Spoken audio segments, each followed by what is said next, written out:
नमस्कार दोस्तों, मैं विनय चौंकिया शिखर एकेडमी के यूट्यूब चैनल पर आपको स्वागत करता हूं। और मित्रों, नृत्य के बाद हम लोग अब त्रिभुज यानी ट्राइंगल के बारे में चर्चा करेंगे और इसके कुछ महत्वपूर्ण बिंदुओं के ऊपर हम लोग ध्यान देंगे। देखिए मित्रों, अगर आप चैनल पर नए हो तो इसको आज सब्सक्राइब जरूर करें और अगर वीडियो पसंद आए तो इसको लाइक शेयर दोस्तों के साथ अवश्य करें। तो मित्रों, हम लोग त्रिभुज के बारे में चर्चा करने से पहले देखते हैं त्रिभुज होता क्या है। जैसे ये त्रिभुज, ठीक है, इस चीज का विशेष ध्यान रखना। जो मैंने पिछला वीडियो आपको बनाया था त्रिकोणमिति का पहला वीडियो, उसमें त्रिकोणमिति का मैंने पूरा बाकायदा अलग अलग संधि छेद करके पूरा तोड़ के उसको आपको समझाया था। उसी में मैंने आपको जो त्रिकोणमिति का वीडियो बना था उस वीडियो के अंतर्गत त्रिभुज के बारे में थोड़ी सी रूपरेखा बताई थी। ठीक, उसी को आज हम लोग विस्तार से देखते हैं और समझते हैं। तो देखिए त्रिभुज क्या है। त्रिभुज जैसा कि इसके नाम से स्पष्ट हो रहा है, त्रिभुज का मतलब हो गया, त्रि का मतलब हो गया तीन और भुज का मतलब हो गया भुजा। ठीक, त्रिभुज का मतलब हो गया तीन भुजाओं से घिरी आकृति, अर्थात जैसे तीन भुजाओं से कोई भी जो आकृति घिरी रहेगी वो क्या कहलाएगी? वह कहलाएगी त्रिभुज। तीन भुजाओं से कोई भी घिरी आकृति क्या कहलाएगी? त्रिभुज कहलाएगी। अब त्रिभुज तो कह दिया कि हम लोगों ने कहा ये त्रिभुज, लेकिन त्रिभुज के प्रकार क्या होते हैं? त्रिभुज के देखिए कई प्रकार होते हैं। मुख्य प्रकार हम लोग पढ़ेंगे भुजाओं के आधार पर। किसके आधार पर? भुजाओं के आधार पर त्रिभुज तीन प्रकार के होते हैं। भुजाओं के आधार पर त्रिभुज तीन प्रकार के होते हैं। इन तीनों प्रकार का हम लोग अध्ययन करेंगे। पहला होता है आपका विषम बाहु त्रिभुज। क्या होता है? विषम बाहु त्रिभुज। दूसरा होता है आपका समद्विबाहु त्रिभुज।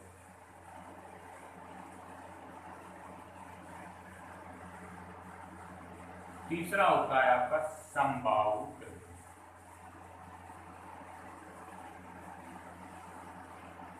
तीन प्रकार के ये त्रिभुज होते हैं। तीनों प्रकार के त्रिभुजों के बारे में हम लोग अलग अलग जानकारी लेंगे। ठीक, भुजाओं के आधार पर क्रम से चल रहे हैं, देखते हैं। चलिए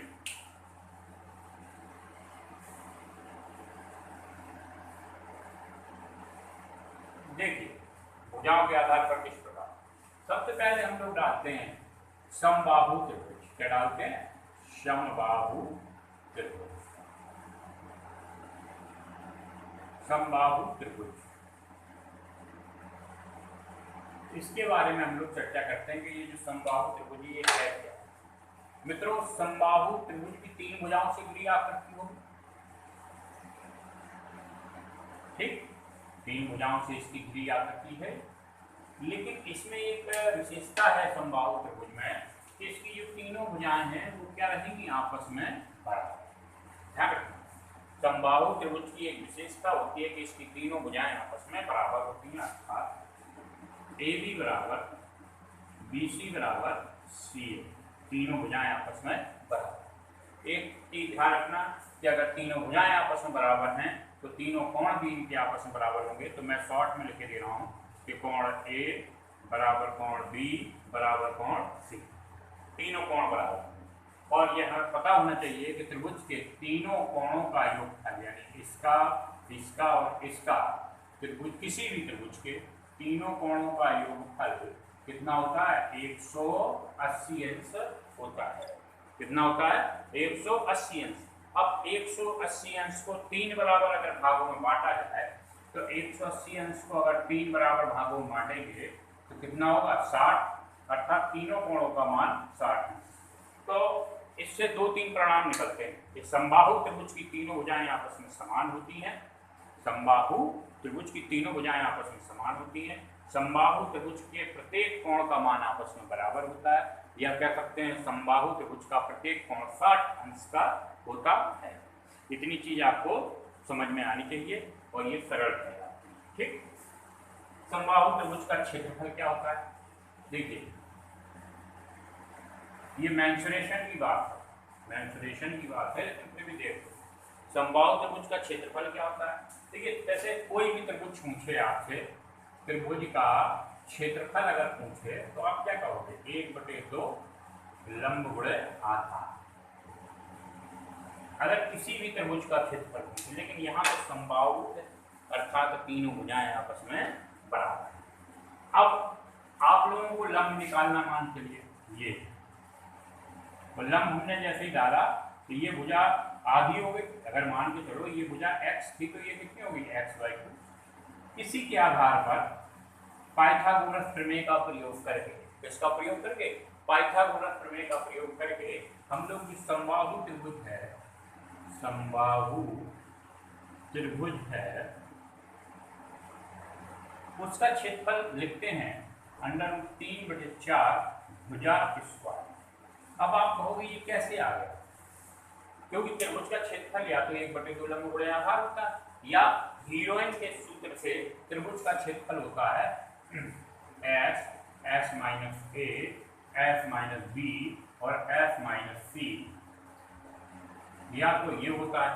ठीक है, यहाँ s आप पूछ रहे होंगे s क्या है, ये देखिए दूसरा वाला, ये पहला वाला हो गया, ये दूसरा वाला। यहाँ s बराबर होता है a + b + c/2। इस s को हम लोग कहते हैं, यहाँ देख लो नीचे आ रहा है कि नहीं आ रहा है, हाँ ठीक है,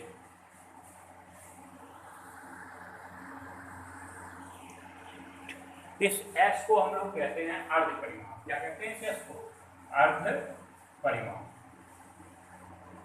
चलिए, इस s को कहते हैं हम लोग अर्ध परिमाण। अब समबाहु त्रिभुज का क्षेत्रफल अलग से कैसे आया, तो इसके ऊपर हम लोग थोड़ा सा 2 मिनट का समय लगेगा, उसके ऊपर चर्चा करेंगे। ये देख लीजिए, शॉर्ट ले लीजिए, इसकी शॉर्ट। चलिए,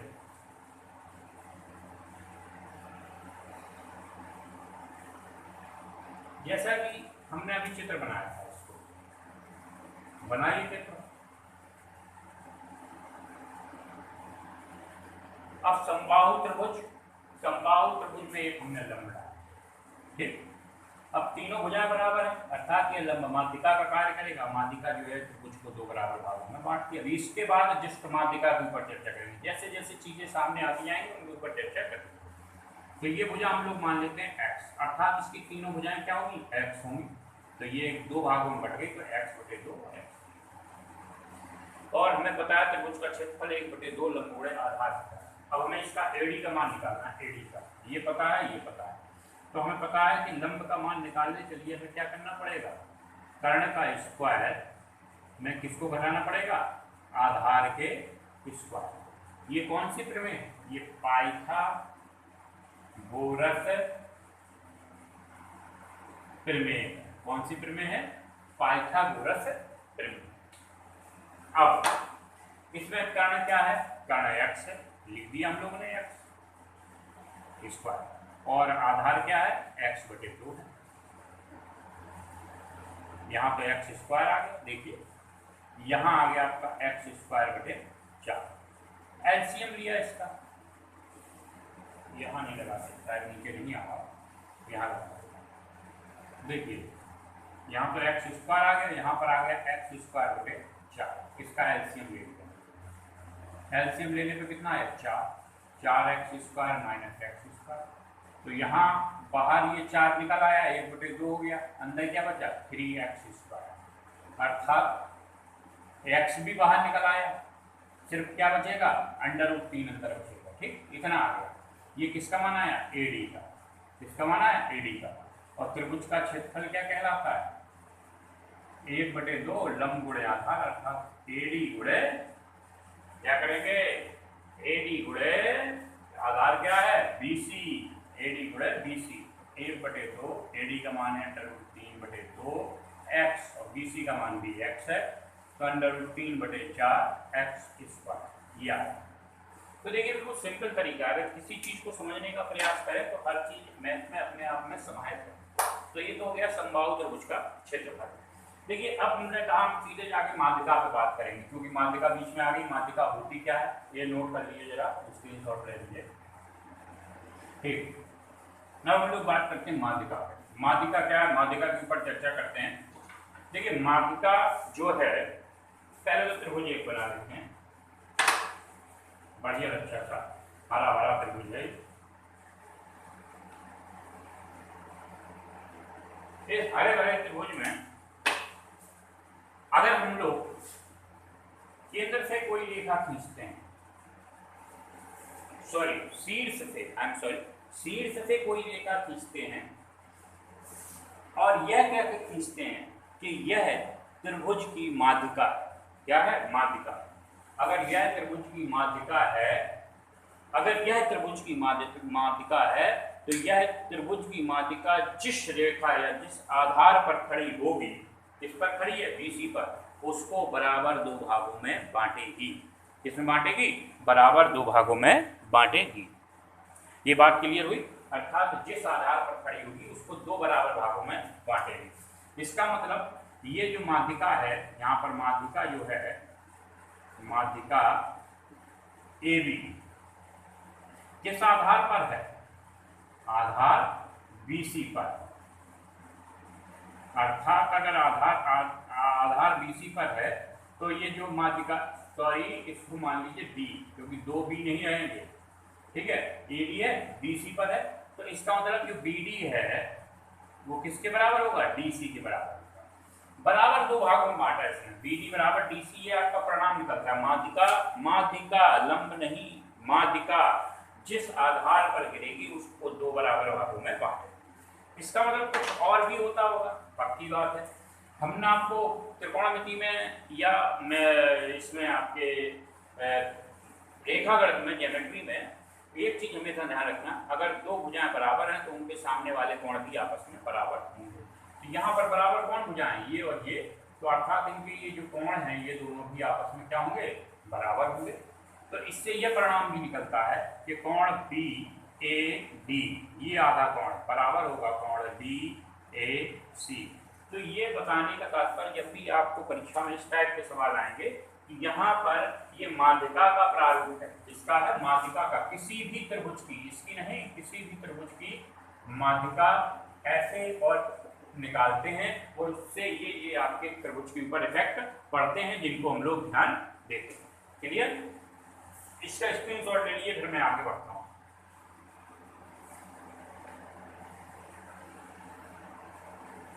त्रिभुजों की बात हो रही थी, बीच में माध्यिका आ गई तो उस पर चर्चा कर ली हम लोगों ने। अब हम लोग बात करते हैं, ठीक है, समबाहु त्रिभुज हो गया आपका। अब हम लोग बात करते हैं समद्विबाहु त्रिभुज। किस पे, समद्विबाहु त्रिभुज। समद्विबाहु त्रिभुज क्या है, इसके ऊपर हम लोग अगर चर्चा करें कि समद्विबाहु त्रिभुज है क्या, तो नाम से स्पष्ट हो रहा है द्विबाहु, अर्थात इसकी दो भुजाएं आपस में बराबर। तो त्रिभुज में सबरी तीन भुजाएं होती हैं, अर्थात दो भुजाएं आपस में बराबर हैं और एक भुजा बराबर नहीं है, तो वो क्या कहलाएगा, समद्विबाहु त्रिभुज कहलाएगा। मतलब जैसे ये त्रिभुज है,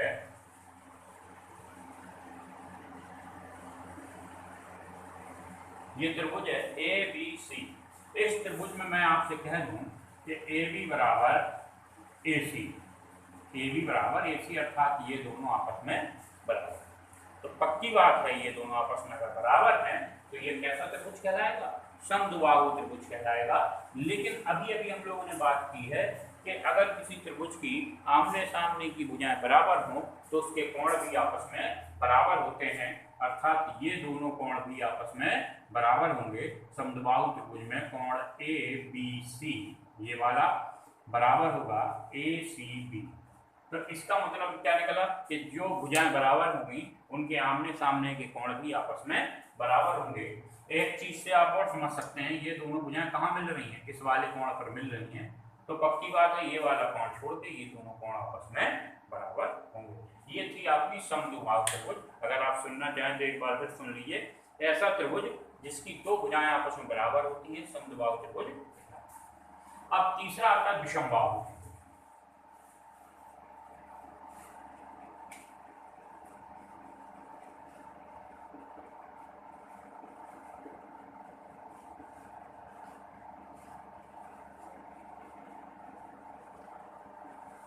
ये क्या है, देखिए विषमबाहु त्रिभुज, अब इसमें भी एक त्रिभुज बना ले,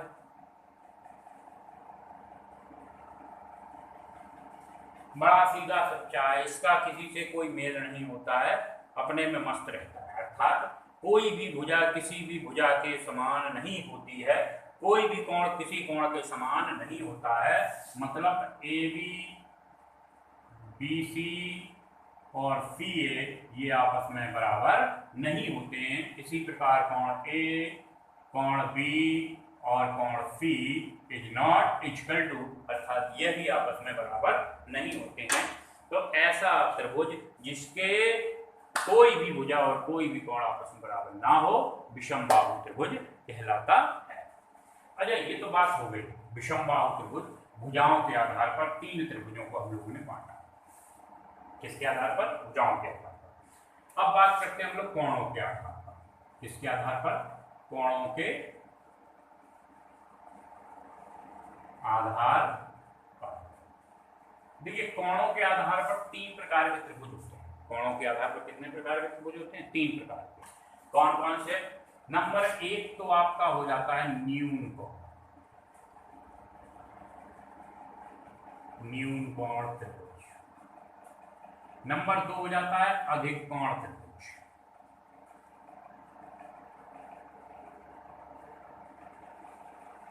और तीसरा हो जाता है आपका, बताइए, जो आप लोग जानते हो, जिसके ऊपर आपने अध्ययन भी किया है, समकोण त्रिभुज।